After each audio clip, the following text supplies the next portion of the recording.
Emily replied softly. He makes me feel safe. He's the only one who remembers. Remembers what, sweetheart? Dr. Clara asked gently. Emily looked at her brother, who nodded before saying, the fire. Maria's breath caught. Fire? What fire? The psychologist shot her a quick glance but kept her voice calm. Can you tell me more about the fire? Emily fidgeted with her sleeve. The one before this house. When we were big, we promised we'd never be apart again. The room went silent. Maria's hands went cold. What do you mean before this house? She asked, trying to steady her voice. Ethan looked at her, eyes deep and strangely older than his age. Before you were our mom. Maria felt her entire body shiver. That night, after putting them to bed, she sat on the couch with Dr. Clara's words echoing in her head. Children sometimes express past life memories, especially twins, she had said gently. It's rare, but there are documented cases. Sometimes, the love they express feels familiar beyond this lifetime. Maria wanted to reject it, to call it impossible. But the signs wouldn't leave her mind. The way they seemed connected beyond words, the whispered promises, the drawing, the secret remember. It all fit too perfectly. She began to dig through old photographs, wondering if something in her family line could explain it, but nothing came up. Then, one night, she had a dream. She was standing in a burning house, smoke choking the air, and two figures, a man and woman, clung to each other crying, saying the same words again and again. Promise me, in the next life we'll find each other. She woke up gasping. Her heart thumped violently in her chest, and when she rushed to check on the twins, they were both awake, holding each other, whispering through tears.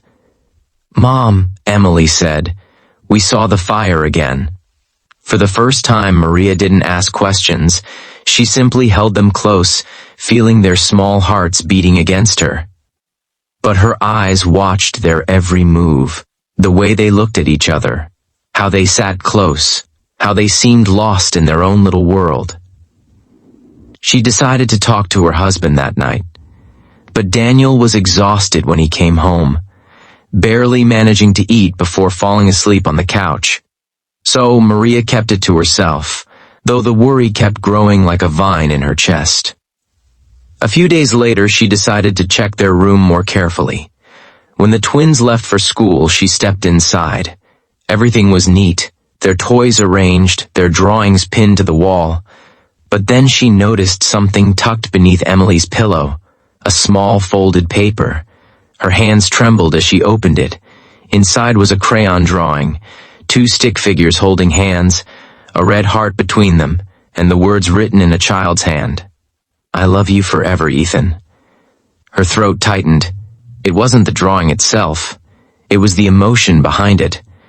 There was so much affection, such intensity for children so young. She sat on the bed, staring at the picture, tears welling up in her eyes. Something wasn't right. That night, when the twins were asleep, Maria watched them through the door, their arms wrapped around each other, their faces peaceful, their breathing in sync.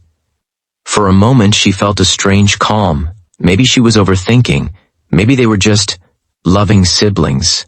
But then, the whisper came again, this time faint, yet clear. Don't worry, Emmy. I'll tell her soon. Maria froze. Tell her what? The next day, she made an appointment with a child psychologist, Dr. Clara Reynolds, a kind woman known for her gentle approach with children. Maria didn't want to alarm the twins, so she said they were going to meet a friend who loved talking to smart kids. During the session, Dr. Clara asked them simple questions about school, friends, and family. The twins giggled, whispered to each other, and answered happily. But when Dr. Clara asked, what do you love most about each other? Every morning, before the sun even kissed the curtains of their small suburban home, Maria would hear the same soft sound echoing down the hallway. A faint giggle, a whisper, and then a kiss. It came from her twins' room, Ethan and Emily, just 6 years old. At first, she smiled at the thought. Her children had always been inseparable, the kind of twins who shared every secret, every snack, every tear. But lately, something about it felt unusual. Every day, without fail, the same routine, a kiss on the cheek, a giggle, a whisper, and then silence. It wasn't the act itself that disturbed her. It was the feeling that something deeper was hiding beneath their sweetness.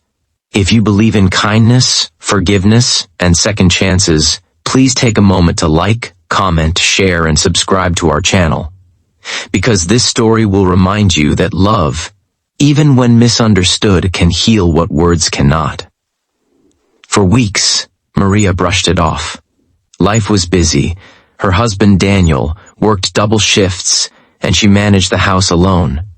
But one evening, while folding laundry, she overheard Emily whispering through the baby monitor, "Don't tell Mommy, okay? It'll make her sad." Ethan's soft reply followed, "I promise." Her heart skipped. "Don't tell Mommy?" She froze mid-fold, eyes fixed on the monitor. The twins were sitting on their bed, their tiny hands clasped together, faces serious. She couldn't hear the rest, just murmurs, then a kiss, and Emily saying, "It's our secret." That night Maria barely slept. Her mind raced through every possibility. Were they mimicking something they saw? Did someone say something to them? She had raised them with so much care, so much protection. They were homeschooled for the first few years, surrounded by love and safety. So why the secrecy? The next morning, Maria pretended everything was normal. She made pancakes, smiled, and packed their lunch for school. They grew into simple hugs, bedtime cuddles, shared giggles. The whispers turned into stories about kindness, safety, and love that never dies. One evening, years later, when the twins turned 12, Maria found Emily writing in her diary. "What are you writing, sweetheart?" she asked. Emily smiled. "About how lucky we are. We got a second chance.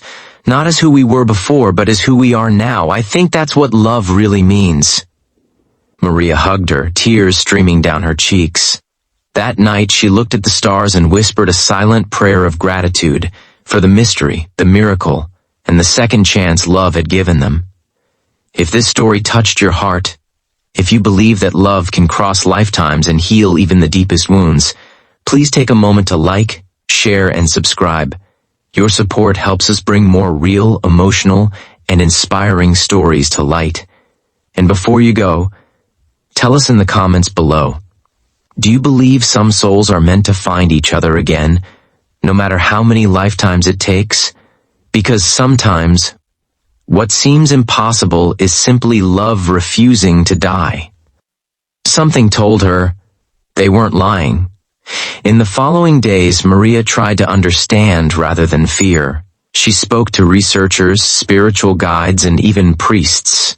Most dismissed it, some warned her not to encourage such beliefs. But deep down, Maria knew this was more than imagination. One afternoon, while cleaning, she found an old family photo album. Not hers, but from the previous owners of their house. She'd never opened it before. And there, on one of the faded pages, was a picture that made her blood run cold. A man and a woman, maybe in their late 20s, standing in front of what looked like the same house, smiling, hands intertwined. But what truly made her gasp was that the woman in the photo looked exactly like Emily, and the man eerily similar to Ethan. She flipped to the next page. A newspaper clipping was taped there, tragic fire claims couples' lives, newlyweds lost in suburban blaze.